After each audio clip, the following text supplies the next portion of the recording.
Welcome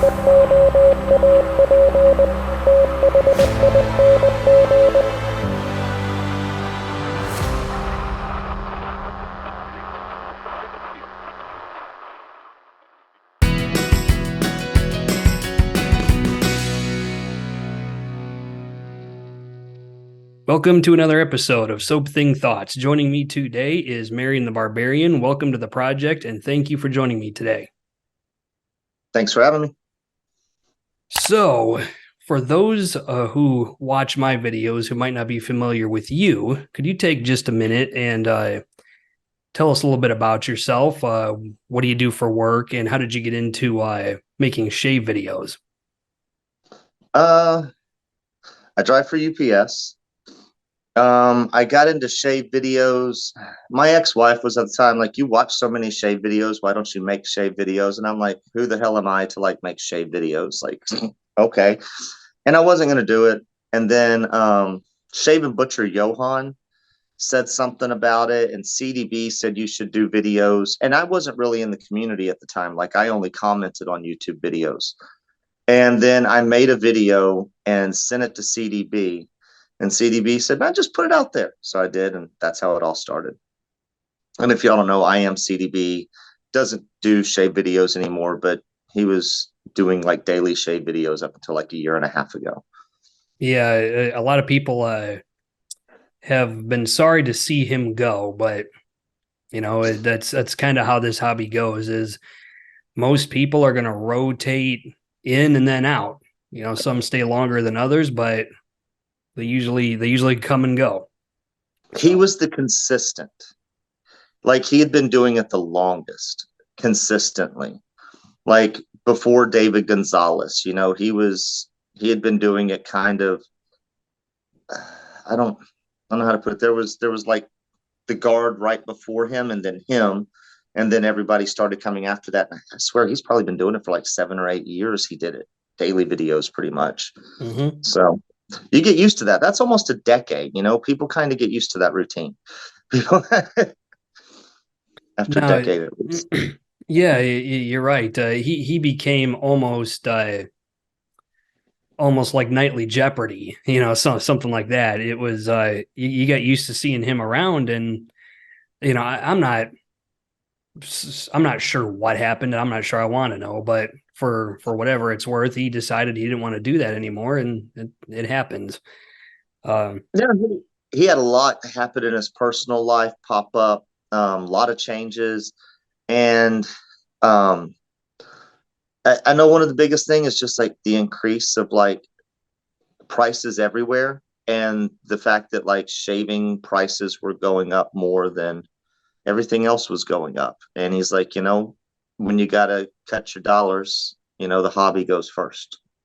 Yeah, So yeah, that makes sense, and I'm glad you brought that up because that gives us something to talk about. It is crazy how prices have gone up so much. And it's interesting to see who is more keen on passing that expense along to their customers and who is not. Like there were some artisans that were really good at just taking it on the chin for a while, and some other artisans were just like, nope, the first time something gets more expensive, I am passing it right on to you. And yeah, that kind of sucked to see. And so you could tell where people's intentions were when prices started creeping up. And now I think we've reached a point where there's an oversaturation in the market, and it's getting really, I don't know if volatile is the right word, but it's certainly getting to where it's there's too many people in the elevator, and somebody's got to get out, and so people are starting to get out. Like I'm talking like vendors, like soap I'm makers, talking razor makers, brush makers, you know. artisans are soap makers are probably the ones. Like, I feel the term there's too many cooks in the kitchen. Mm-hmm. It's prices are up. Like, you have to remember, so Shannon soaps for a 4 ounce tub is still like $12, maybe $15.99 if it's their more premium formula. You're paying somewhere in that range for Sterling. You know, they're pretty consistent where they are. But I'll just give an example, and it was early on. one of the first ones that increased price was Noble Otter. They used to be like, man, you got banging labels, you got a great soap base, you got great, and it's $16 for the splash, $16 for the soap, $32, you got a set. That's awesome. And look at their labels, dude. And you get all that junk, all that jazz. And they went from 16 to 20 overnight. Yep. Yep, they did. And I think their reason, at least what I'd heard from some other soap artisans, I don't ever talk to Noble Otter. I don't even know them personally. I just know they're from Texas. I was told that they had to upgrade their soap making to an actual warehouse, and they had to move it out. And in order to do that, they had to increase volume because they didn't have room to keep making all their soaps because their volume grew. And I kind of argued that if your volume grew big enough to need a warehouse, then you wouldn't have had to increase price. Now that you mention it, now you think about it, yeah, it does kind of make you raise your eyebrow, like, huh? How does that make any sense? Right.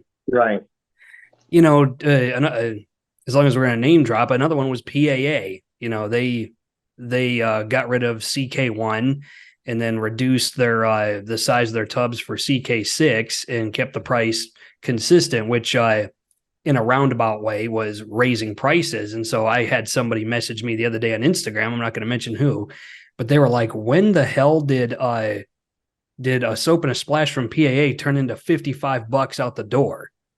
Yeah. Well, it's always been like 47 for CK6, but you got 5 ounces. But I will tell you, PAA raised everything, soap, splash, everything, $1 on their website.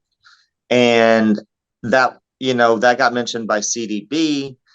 And this isn't dogging on PAA, but PAA was charging more for their soap for years before other artisans were. And then as soon as, we've got to increase everything $1, it was like, dude, but y'all been making more money on that than like any other artisan has. You get what I'm saying? Like, you've been charging more for a long time, and then they raised everything $1. And I know there was some backlash about that.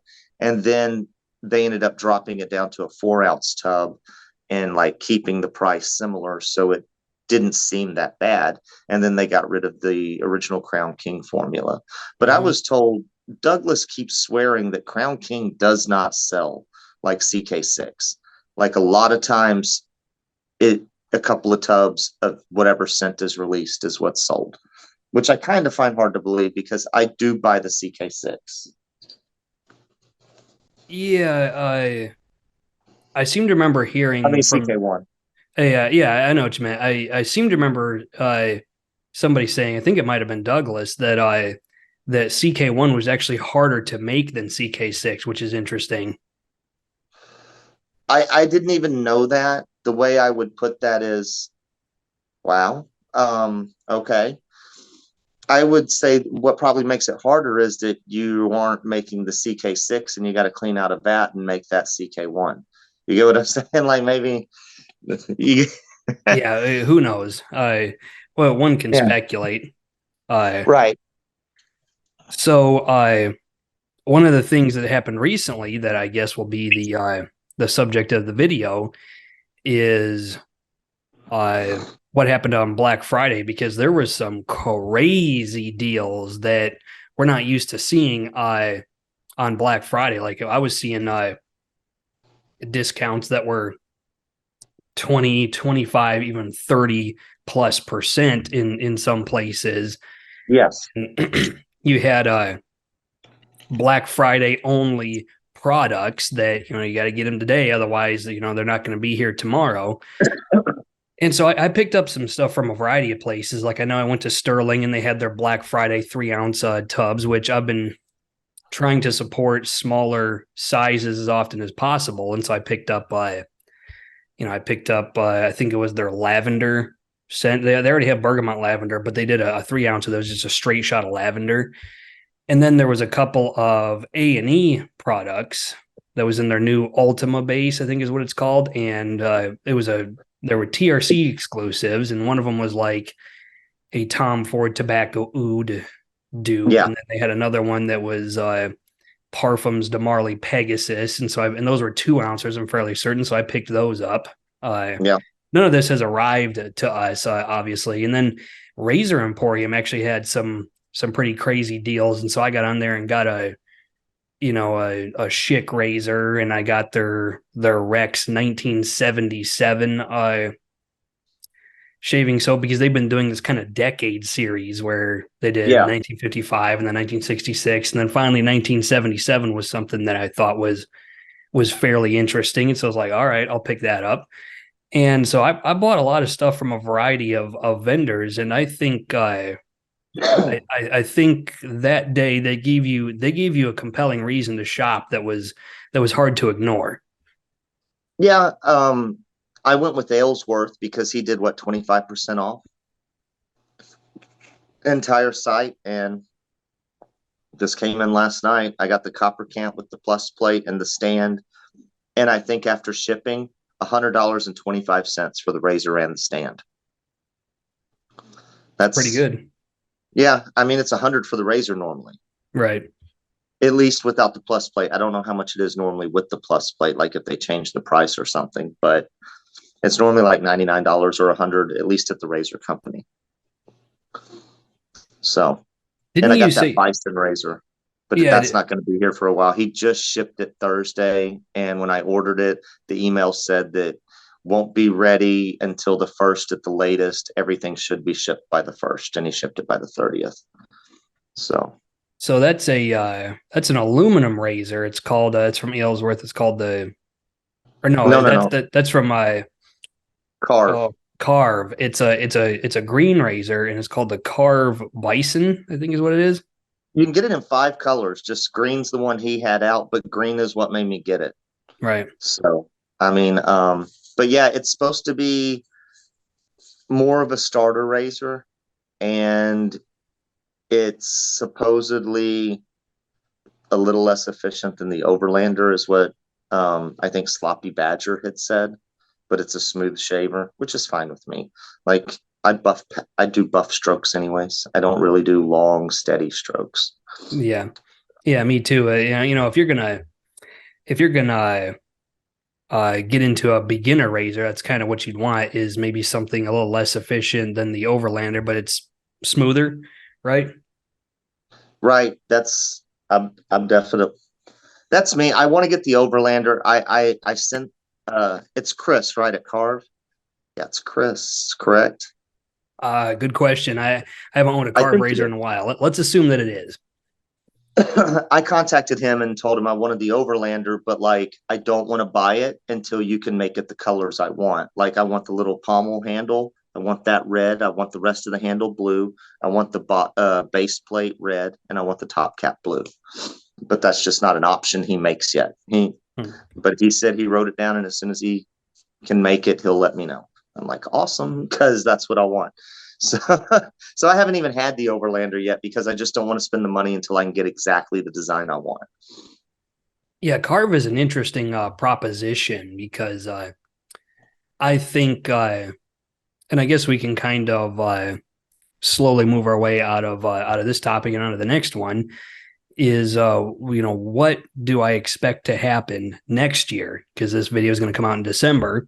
What do I think is going to happen in 2024? Well, if I had to guess, and you can nail me to the wall on this one if it doesn't happen, but I think we are going to see some substantial innovations when it comes to razors that are made with steel, aluminum, and brass. I think there's going to be not quite an explosion, but definitely an acceleration of razors made with like steel or brass that are cheaper than they have been up until this point, because people are getting creative about how they do that. Like Carve, for example, they own the means of their own production, and so does like Yates. Yates, they have their own machines and they make their own razors, and so I think we might be seeing an acceleration of that, where you have more steel or brass razors that are even cheaper than they have been up to this point. I don't know. What are you expecting to see next year as far as like what takes place on the retail side of this hobby. So I kind of want to answer what you said just a little. So Timeless has been around for a while. They do their own shop. They were one of the first, not the first, but they were around before Carve and all the other people. Yeah, I've dabbled in their stuff before. I know about their razors. Yeah, Timeless was like the most expensive razor, and their razors were like 180. So like back in the day, premium really didn't exceed $200. And then we went through this where premium started exceeding 200 and 300 and 250 and all this. And you're like, whoa, what's going on? And then Carve was making theirs a little cheaper. And Yates Precision was making theirs a little cheaper. And I feel like we kind of bubbled out. And hopefully you're right. We do come back down to cheaper razors and not everything being so expensive. Um, Man, I don't know what to expect.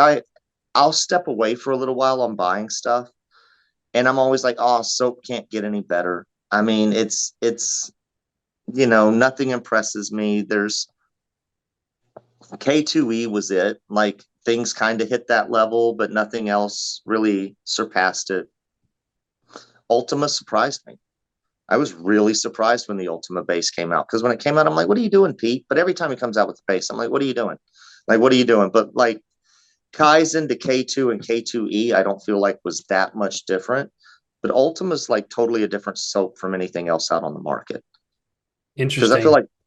I feel like First Line Shave was really close to lather consistency and stuff that you could get from A&E. Like I'm just saying, a lot of people kind of put out very similar lathers, but Right. Ultima was just really different. So that surprised me.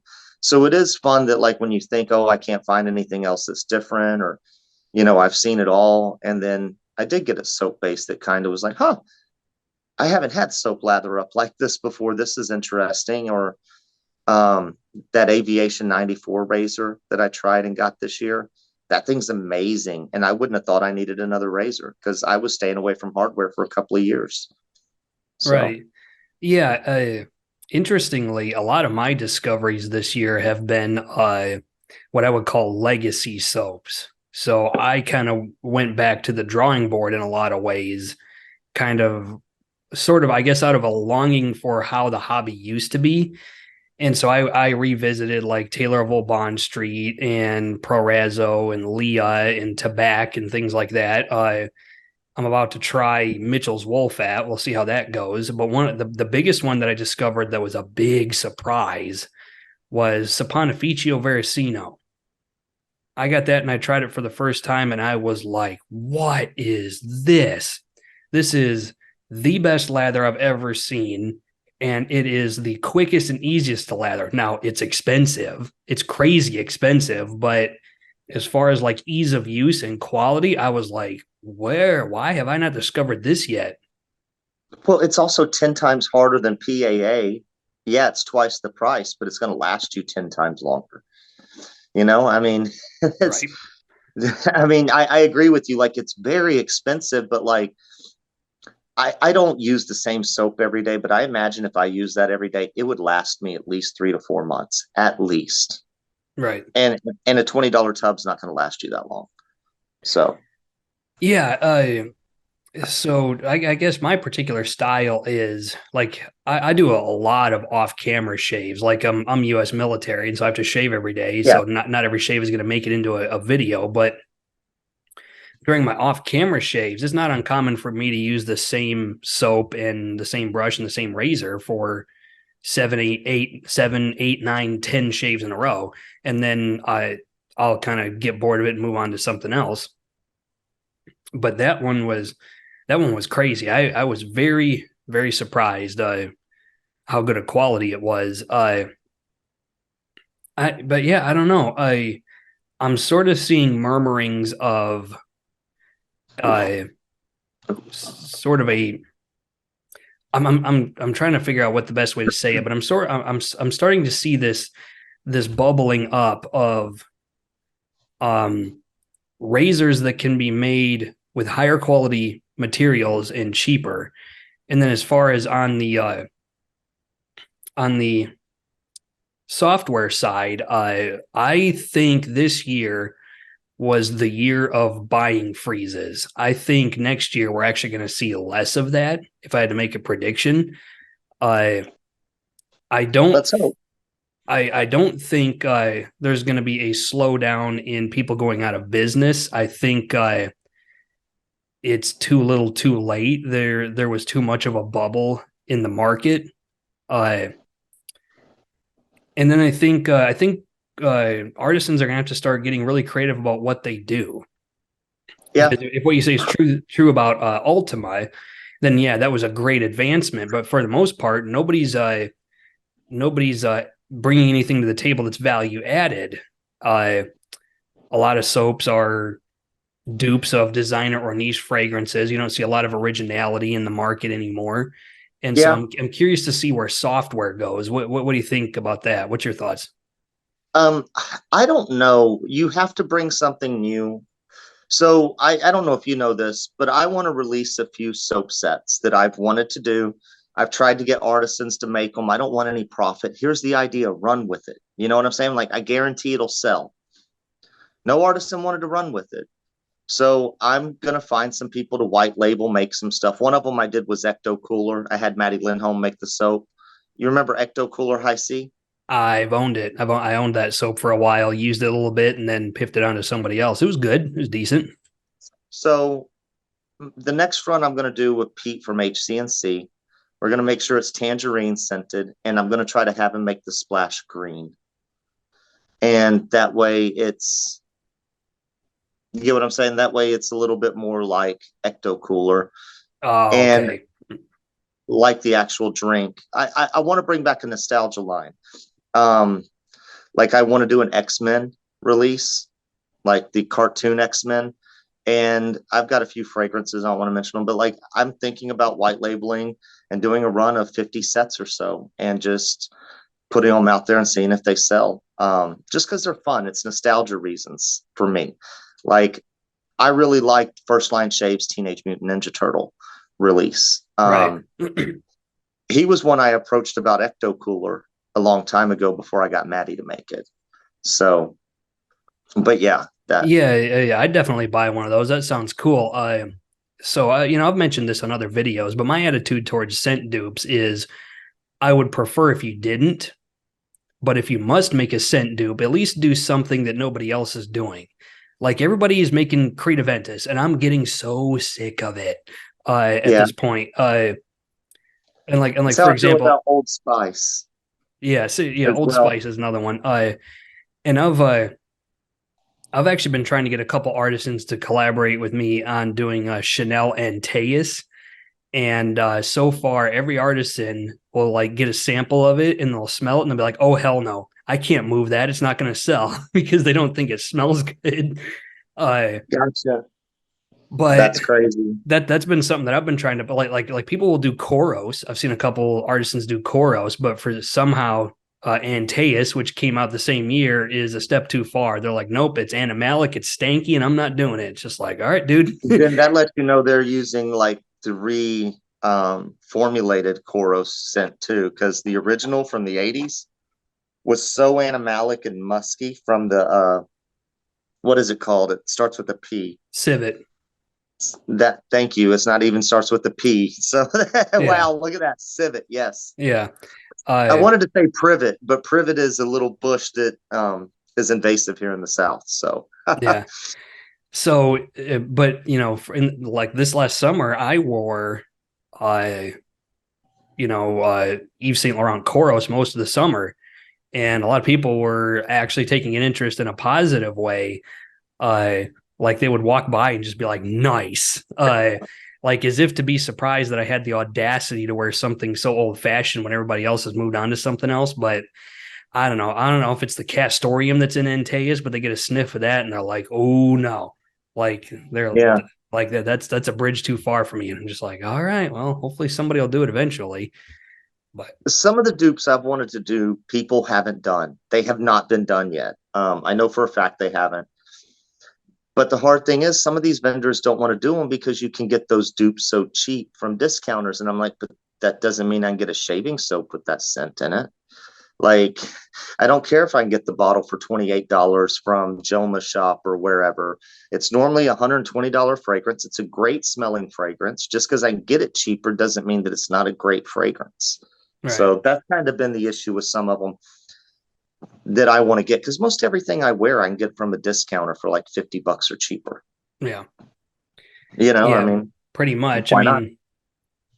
I mean, you can get Cool Water pretty cheap, and that's one of the most iconic fragrances of the last 50 years. Yeah, it's crazy how well that's sold, and it's not even that expensive. Don't say So, 50 years. That makes me feel old, man. hey, you're not much older than me. I can Well, guarantee no. you that. I'm not going to Well, age someone myself, but someone put out a meme that like 1945 was closer to 1982 than 1982 is closer to 2023. And it's something like that. It may not have been 45, but it was like, crap, they are right. Like, that's not cool. I don't, that definitely makes me feel old. yeah. Well, time is a moving, and it's not going to stop for nobody. No. So I've been trying to get lately I've been having just sort of this passion about vintage scents. Like, I couldn't get anybody to do Chanel Antaeus, and I got this fragrance sitting here. This is Jacques Bogart of Furio, and I'm willing to bet I couldn't get anybody to do this either. Have you tried Versace Dreamer? That came out in like 1993. So that's more of a vintage fragrance. Nothing else on the market has ever smelled like it. I think it's amazing. But you can get it for like 30 something dollars. I'll have to check it out. Actually, it's really interesting. I took my wife to London this last spring, and you can get stuff off the shelf. They like in Europe that you have to get online in the States. Like they had Chanel Antaeus on the shelf in Sephora. They had Koros on the shelf in Sephora. They had this, on the shelf. They had Versace L'Homme, which I had never heard of before. That was a mid 80s fragrance, and I had never heard of it before. There it was on the shelf. And so I think there's an appreciation for vintage fragrances more so in Europe than there is in the States. I think in the States, everybody's quick to like move on to the latest thing, and it's for better or for worse, that's just what it is. Well, that's the United States, bigger, better, that newer. Like that's how we are. Um, it's kind of how we are. But like Dreamer's a tobacco flower fragrance. Okay. It's supposed to be a nighttime fragrance, but I wear it all the time, man. And people do compliment me on it. But it is kind of floral, but not in like a feminine way. I don't know how to explain it. What's wrong with floral? I mean, I love a good lavender fragrance. Right. I do as well. Not Uh, necessarily lavender. I like um actually more sweet florals, but I actually have a Mancera roses and jasmine unisex fragrance I wear. So do you remember Versace blue jeans? I never smelled it, but I know Hoffman's did a dupe of that. Yeah, sadly I missed the boat on that one. I should have jumped on that because it was pretty heavily discounted at TRC. That one's a good one. And then for some reason, Davidoff Zeno is having a big comeback because people say it smells really similar to Tom Ford Beau de Jour for a lot less money. I'm like, we'll see about Yeah, that. gotcha. I'd see, and I don't know what everything smells like. I got into fragrances for a while, hit it hard. I'm kind of just finding what I like and not trying to find the next best. That's my advice I can tell anybody is you don't have to have the next best. Like I guarantee the razors you have that you enjoy shaving with, you'd be fine if you never found another razor that was better than that. You know what I mean? Right. But the junkie in you tends to want to, hey, I got to try that. So Yeah, that's it's interesting how this hobby goes because I have found myself in some ways kind of going full circle, like revisiting stuff I thought I was done with like 2 years ago, and now all of a sudden it's back with a vengeance. Uh, right. and like to back, I thought I would never shave with that again, and now I'm coming around and it's just like I really love the way this smells, and it's a good performer. So I think I'm kind of in the same place you are, just in this kind of I'm quick to get jaded. I'm not getting really impressed by much.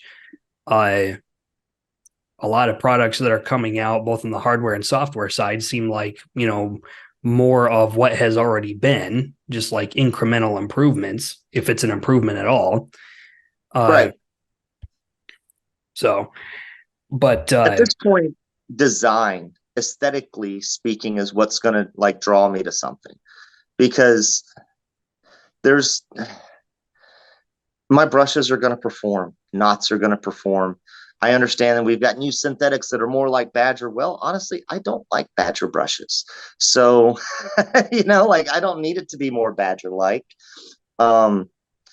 Razors, they're going to shave fine. As long as you don't have a bunch of blade chatter or it's extremely aggressive for me, I can make it shave and I will enjoy it. At this point, it just needs to be something I like aesthetically.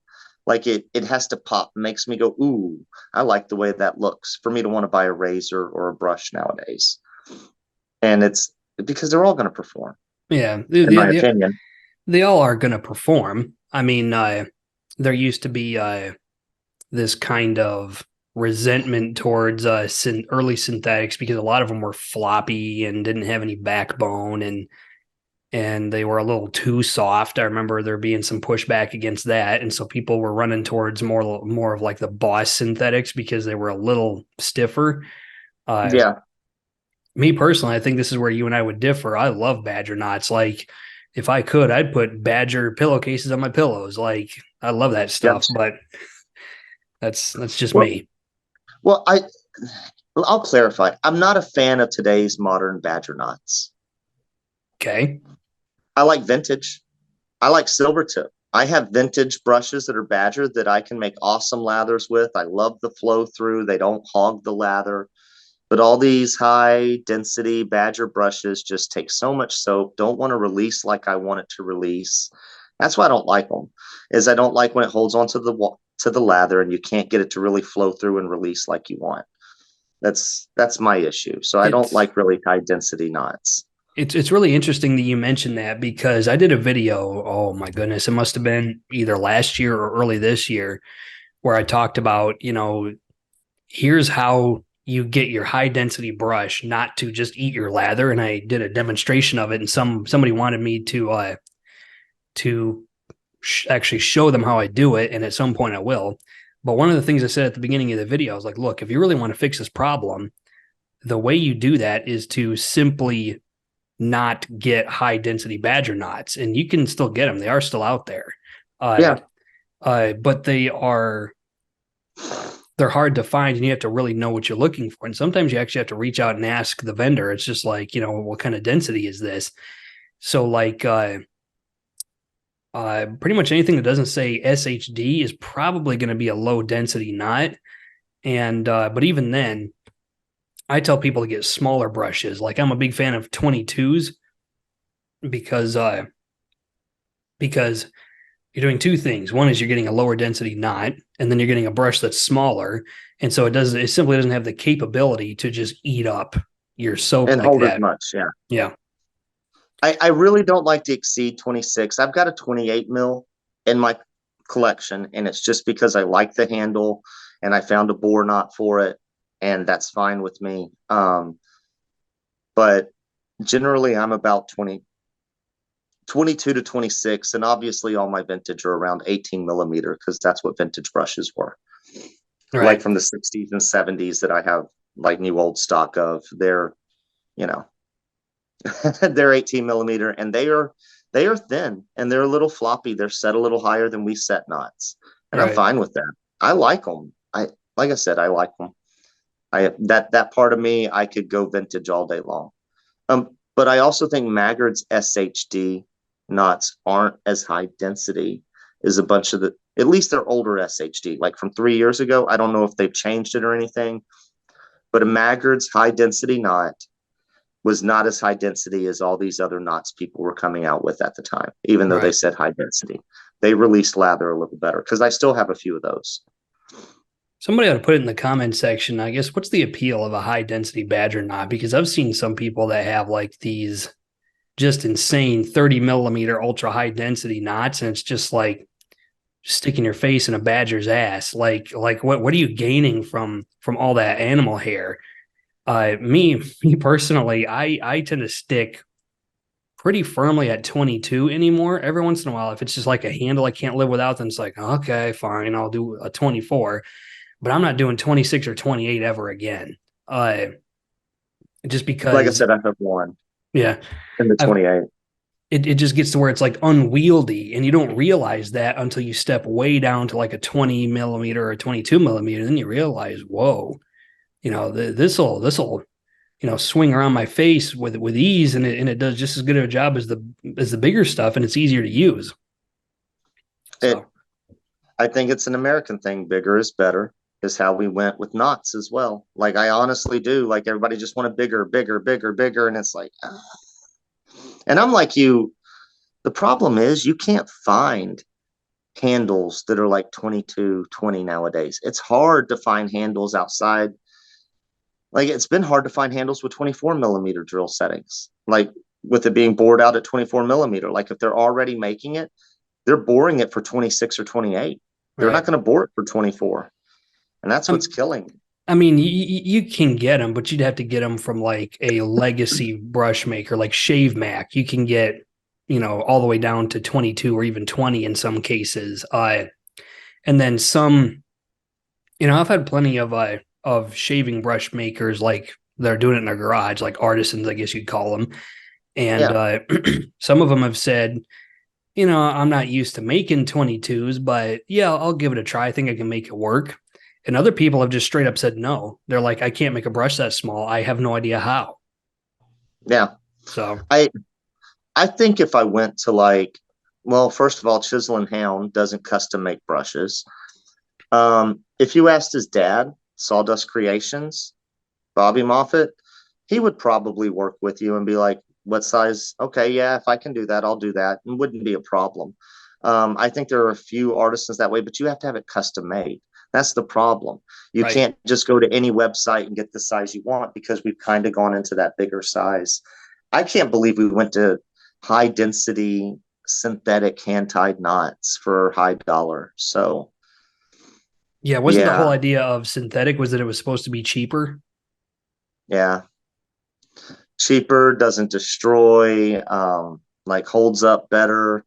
Like I just don't know why high density is so important because the only thing I've noticed about high density is the face feel is nice. It feels super plush and gives a lot of get like a lot of pushback and it's real soft and all that, but it's still soft without all that high density. And the more density you add, the more soap you're going to use, the more lather it's going to hog. Like you're causing yourself more issues the more high density you get into a freaking badger knot.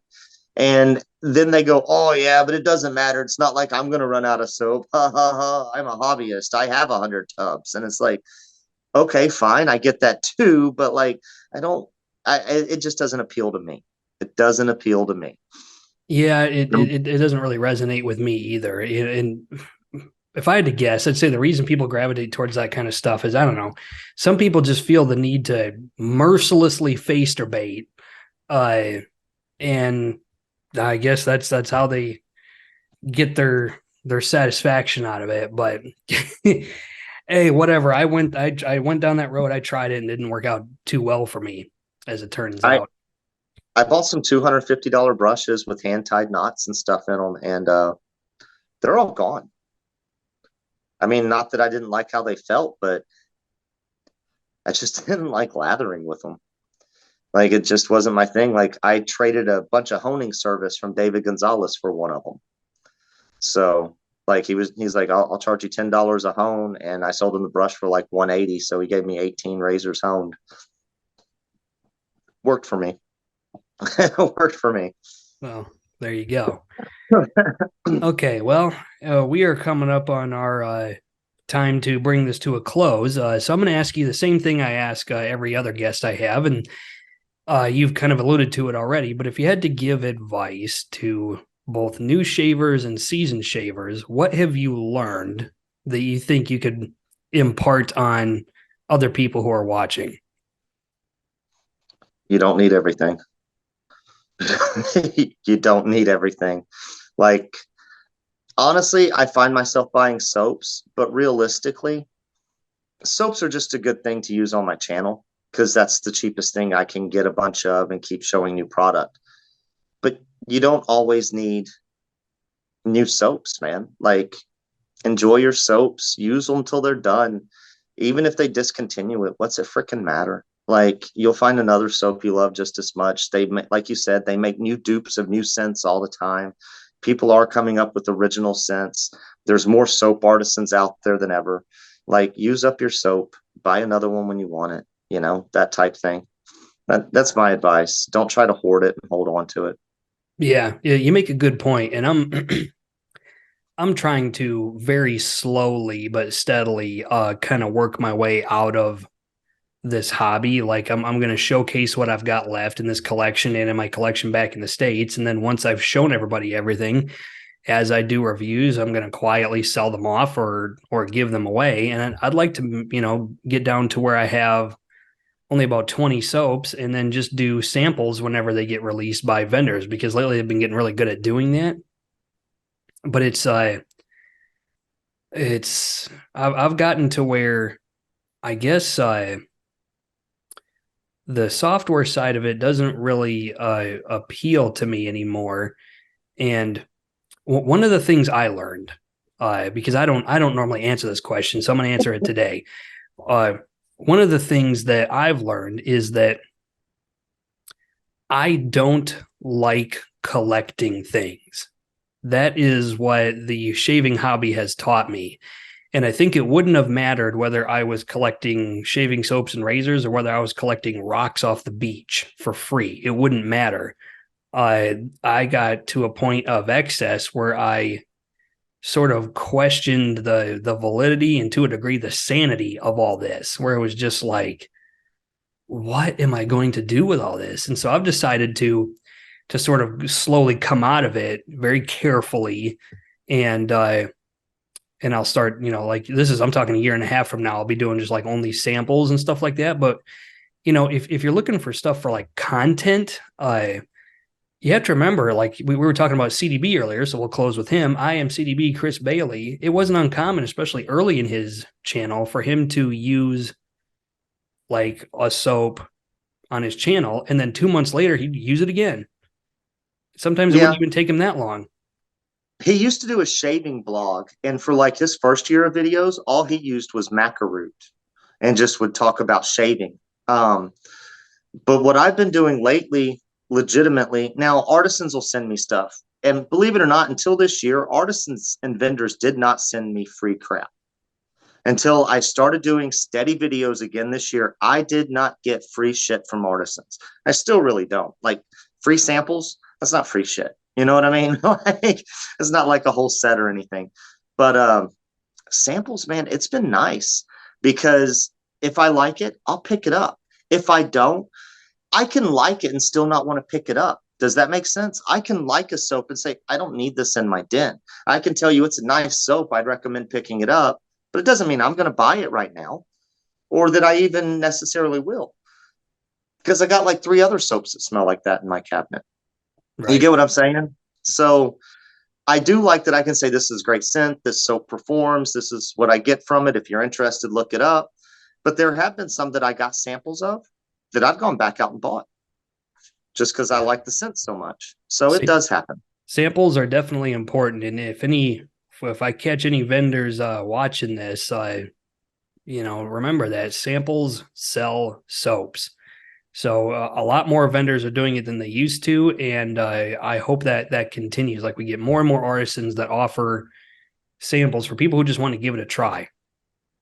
Don't get me started on the redundancy of this scent versus that scent. Oh God, I could talk about that for an hour. Right. But we got to get out of here. So Marion the Barbarian, I will put all of his information in the description of the video. So if you want to check out his YouTube channel or other social media places where he will be, I'll put those in the description. I want to thank everybody for watching. And Marion the Barbarian, thank you very much for joining me today. It's been a pleasure. Oh, thank you for having me. I greatly appreciate it. We'll have to do this again sometime. If I have trouble getting other guests, there's definitely people on my short list where I'd feel like reaching out to them again. All right, Yeah. everybody. Questions, comments, put them in the comments section of the video. Otherwise, until next time, this is Soap Thing telling you, shave like you mean it. Thanks for watching.